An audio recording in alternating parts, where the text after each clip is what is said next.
Bonjour et bienvenue dans cette nouvelle vidéo.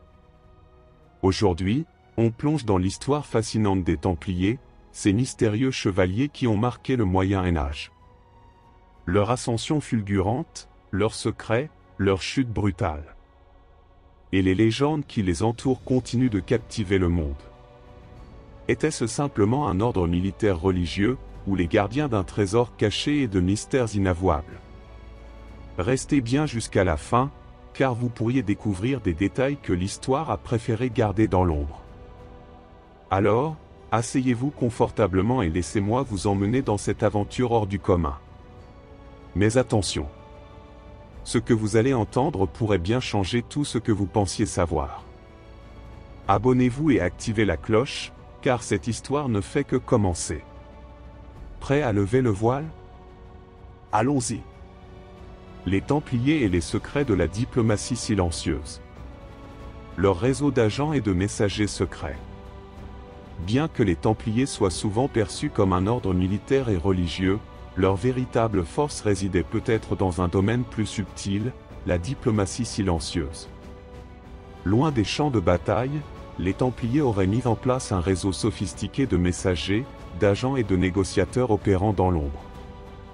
Ces réseaux leur permettaient de collecter des informations cruciales, de négocier avec des puissances ennemies, et de maintenir des relations complexes avec les souverains européens et les dirigeants musulmans. Cet épisode inédit explore un aspect rarement abordé, comment les Templiers ont cultivé l'art de la diplomatie secrète pour façonner l'histoire médiévale et protéger leurs intérêts. Les Templiers, guerriers et diplomates de l'ombre. Quand on pense aux Templiers, on imagine des chevaliers en armure menant des batailles épiques. Mais derrière cette image se cache une réalité plus subtile, leur maîtrise de la diplomatie et du renseignement. Grâce à un réseau complexe de messagers et de négociateurs, les Templiers pouvaient dialoguer avec des ennemis, négocier des accords secrets, et obtenir des informations vitales pour leur survie. Aujourd'hui, nous explorons un aspect méconnu de leur histoire, leur rôle de diplomate silencieux au cœur d'un monde médiéval en constante évolution. Les routes secrètes et les réseaux de messagers templiers. L'un des plus grands atouts des Templiers était leur réseau d'agents et de messagers parcourant l'Europe, la Terre Sainte et au-delà. Ces itinéraires bien protégés, mêlant routes commerciales et chemins secrets, formaient une toile invisible reliant les commanderies templières à travers le monde médiéval. Point clé. Les routes commerciales templières. Les Templiers contrôlaient de nombreuses routes commerciales reliant l'Europe, le Moyen-Orient et l'Afrique du Nord, ce qui leur donnait un accès stratégique aux échanges d'informations. Les messagers secrets. Des chevaliers, mais aussi des civils recrutés par l'ordre, servaient de messagers. Ils portaient des informations cruciales, souvent dissimulées dans des objets ou codés. Les codes et cryptage. Les Templiers auraient utilisé des systèmes de codes rudimentaires pour protéger leurs messages, comme des symboles gravés ou des lettres inversées. Les relais et refuges. Les commanderies templières servaient de relais pour leurs messagers, offrant nourriture, protection et lieux discrets pour échanger des informations. Anecdote. Une légende raconte que les Templiers possédaient des cachettes secrètes dans leurs commanderies, où des messages codés étaient dissimulés dans des murs ou des objets religieux, rendant leur interception quasi impossible. Les négociations secrètes avec des puissances adverses. Alors que les Templiers étaient engagés dans des croisades, ils ne négligeaient pas le pouvoir de la négociation. Parfois, un dialogue avec l'ennemi pouvait sauver plus de vies qu'une bataille. Ces négociations, souvent secrètes, témoignent de leur habileté à gérer les relations complexes de leur époque. Point clé. Les alliances temporaires. Les Templiers auraient négocié des trêves ou des alliances locales avec certains chefs musulmans pour sécuriser des routes ou garantir des échanges commerciaux. Les négociations pour les captifs. Ils jouaient souvent le rôle de négociateurs pour libérer des prisonniers chrétiens ou musulmans, échangeant des captifs contre des ressources ou des promesses. Le pragmatisme politique. Contrairement à l'image d'un ordre purement religieux, les Templiers se montraient pragmatiques, traitant avec des souverains musulmans et même des factions chrétiennes rivales pour préserver leurs intérêts. Les accords financiers. Leur rôle de banquiers médiévaux leur donnait également une influence considérable, facilitant des prêts ou des financements pour des campagnes militaires ou des projets royaux. Anecdote. En 1192, après la Troisième Croisade, des Templiers auraient agi comme médiateurs entre Richard Cœur de Lion et Saladin pour négocier une trêve permettant aux pèlerins chrétiens d'accéder à Jérusalem. Les techniques de renseignement des Templiers. En plus de leur diplomatie, les Templiers se sont également distingués par leur capacité à collecter des renseignements. Ces informations, souvent obtenues grâce à des réseaux discrets d'informateurs et à des observations stratégiques, leur donnaient un avantage décisif dans leurs campagnes militaires et leurs relations politiques. Point clé. Les espions locaux. Les Templiers employaient parfois des informateurs locaux, comme des commerçants, des guides ou des membres de communautés religieuses, pour collecter des informations sur leurs ennemis ou alliés. Les observations militaires. Avant une bataille ou une négociation, les Templiers envoyaient des éclaireurs pour analyser les forces et les faiblesses de leurs adversaires. Les informations économiques. En contrôlant des routes commerciales, ils avaient accès à des informations sur les échanges économiques, qui pouvaient être utilisées pour influencer des négociations. La transmission rapide des nouvelles. Leur réseau de messagers permettait de diffuser rapidement des informations cruciales entre leurs commanderies, souvent bien avant que d'autres factions n'en aient connaissance. Anecdote. On raconte que les Templiers, grâce à leurs espions, avaient découvert des plans d'attaque sur leurs forteresses bien avant que l'ennemi ne passe à l'action, leur permettant de se préparer ou de négocier une issue pacifique. L'héritage des pratiques diplomatiques templières.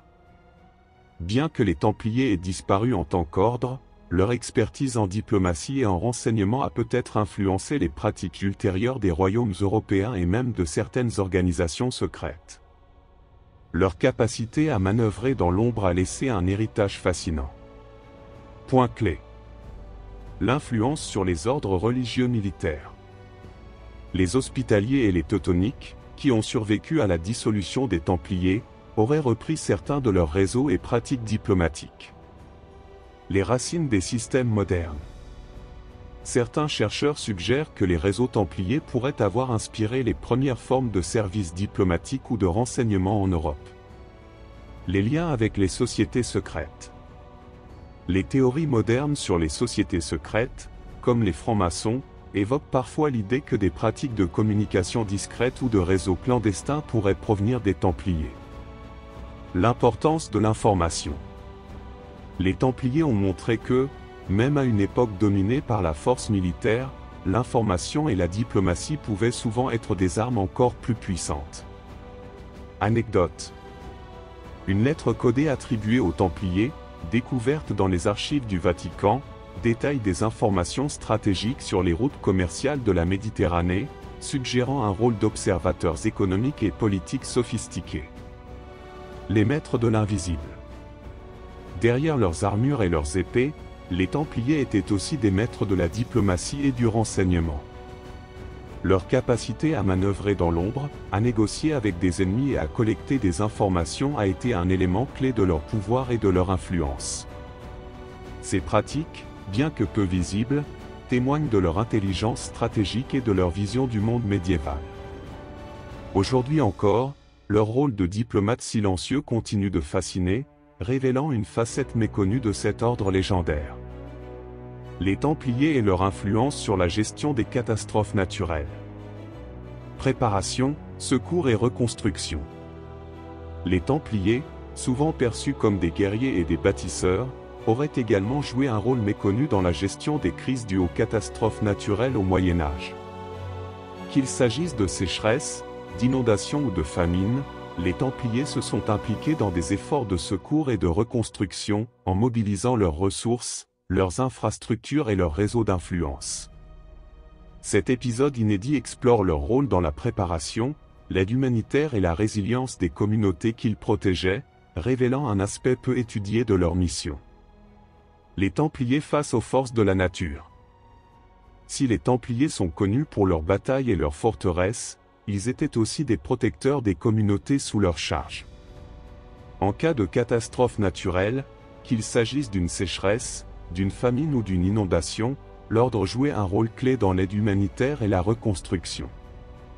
Aujourd'hui, nous explorons une facette méconnue des Templiers, leur rôle dans la gestion des crises naturelles et leur contribution à la résilience des sociétés médiévales. Les catastrophes naturelles au Moyen Âge et leurs impacts. Le Moyen Âge a été marqué par de nombreuses catastrophes naturelles. Les communautés médiévales, souvent démunies, s'appuyaient sur les autorités locales et religieuses pour survivre. Les Templiers, grâce à leurs vastes ressources et leur réseau organisé, étaient parmi les mieux préparés pour répondre à ces crises. Point clé. Les types de catastrophes naturelles. Sécheresse. Provoquant des famines à grande échelle. Inondations, détruisant les récoltes et rendant les terres agricoles inutilisables. Tremblements de terre, endommageant les villages, les forteresses et les infrastructures. Épidémies, souvent aggravées par les famines et les déplacements de population. Les impacts sur les communautés médiévales. Déclin des récoltes, insécurité alimentaire et migration massive. Augmentation des tensions sociales et des conflits pour les ressources limitées. Dépendance accrue envers les institutions religieuses pour fournir de l'aide. Le rôle des Templiers. Les Templiers, avec leurs commanderies réparties dans toute l'Europe et au Moyen-Orient, étaient stratégiquement placés pour répondre à ces crises. Anecdote. En 1250, une inondation majeure en France aurait détruit des terres agricoles dans la vallée de la Loire. Les Templiers, propriétaires de plusieurs commanderies dans la région, ont été documentés comme ayant offert des grains et des semences pour aider à la reprise de l'agriculture. La préparation des Templiers face aux crises. Contrairement à de nombreuses autres institutions médiévales, les Templiers se préparaient activement aux crises potentielles. Leur discipline, leur organisation et leurs infrastructures bien pensées leur permettaient d'intervenir rapidement et efficacement en cas de catastrophe. Point clé. Les entrepôts et stocks alimentaires. Les Templiers construisaient des greniers et des silos pour stocker du grain en prévision des famines. Ils étaient capables de redistribuer ces stocks à leur communauté ou de les vendre à prix réduit en période de crise. Les systèmes hydrauliques. Leurs forteresses et commanderies incluaient souvent des systèmes de drainage et de gestion de l'eau pour prévenir les inondations. L'organisation militaire appliquée à la logistique. Grâce à leur discipline militaire, les Templiers pouvaient coordonner rapidement des efforts de secours, transportant des vivres et des ressources d'une commanderie à l'autre. Les réseaux commerciaux. Les Templiers utilisaient leurs routes commerciales pour acheminer des ressources essentielles vers les régions touchées par les crises. Anecdote. La commanderie de La Rochelle, située sur la côte atlantique, aurait servi de centre de distribution de grains pour les régions frappées par des famines en France, grâce à sa proximité avec les routes maritimes. L'intervention des Templiers en cas de catastrophe. Lorsque des catastrophes naturelles frappaient, les Templiers étaient souvent parmi les premiers à intervenir. Leurs actions allaient bien au-delà de l'aide matérielle, incluant également la reconstruction des infrastructures et le soutien spirituel aux communautés. Point clé. La distribution de nourriture et d'eau. Les Templiers utilisaient leurs stocks de grains, leurs moulins et leurs systèmes hydrauliques pour fournir des ressources essentielles aux communautés touchées. La reconstruction des infrastructures. Après des tremblements de terre ou des inondations, ils participaient à la reconstruction des villages, des routes et des systèmes d'irrigation. Le soutien spirituel. En tant qu'ordre religieux, les Templiers apportaient également un réconfort spirituel aux populations traumatisées, organisant des prières et des cérémonies pour renforcer la cohésion sociale. La protection en temps de crise. Lors de migrations forcées ou d'émeutes provoquées par des famines, les Templiers protégeaient les villages et les réfugiés grâce à leur puissance militaire. Anecdote. En 1291, après la chute d'Acre, les Templiers auraient utilisé leurs navires pour évacuer des réfugiés et des blessés, tout en transportant des vivres vers les territoires chrétiens encore sous leur contrôle. Un héritage oublié. Les leçons modernes des Templiers. Bien que l'ordre des Templiers ait disparu, leur pratique en matière de gestion des crises naturelles laisse des traces et des leçons utiles pour les défis modernes. Leur modèle d'organisation, combinant ressources matérielles et logistiques, reste un exemple fascinant de résilience et d'adaptabilité. Point clé. L'influence sur les ordres religieux ultérieurs. Après la dissolution des Templiers, les Hospitaliers et d'autres ordres religieux ont repris leur pratique de secours et de gestion des ressources. Les leçons pour les ONG modernes. Les Templiers démontraient l'importance de la préparation, de la coordination et de la distribution rapide en période de crise, des principes toujours utilisés par les organisations humanitaires. L'héritage architectural. Les silos, greniers et systèmes hydrauliques construits par les Templiers ont inspiré des infrastructures similaires dans les siècles suivants. Un modèle de résilience. Leur capacité à protéger les communautés et à reconstruire rapidement après une crise continue d'être un exemple de leadership face aux défis naturels. Anecdote. Dans certaines régions rurales de France, des silos de stockage construits par les Templiers ont été utilisés pendant des siècles, témoignant de leur durabilité et de leur ingéniosité. Les Templiers, gardiens des vivants face aux catastrophes. Au-delà de leur rôle de guerriers, les Templiers étaient des gardiens de la vie et de la résilience. Leur capacité à répondre aux catastrophes naturelles témoigne de leur organisation et de leur vision, mêlant logistique, spiritualité et solidarité.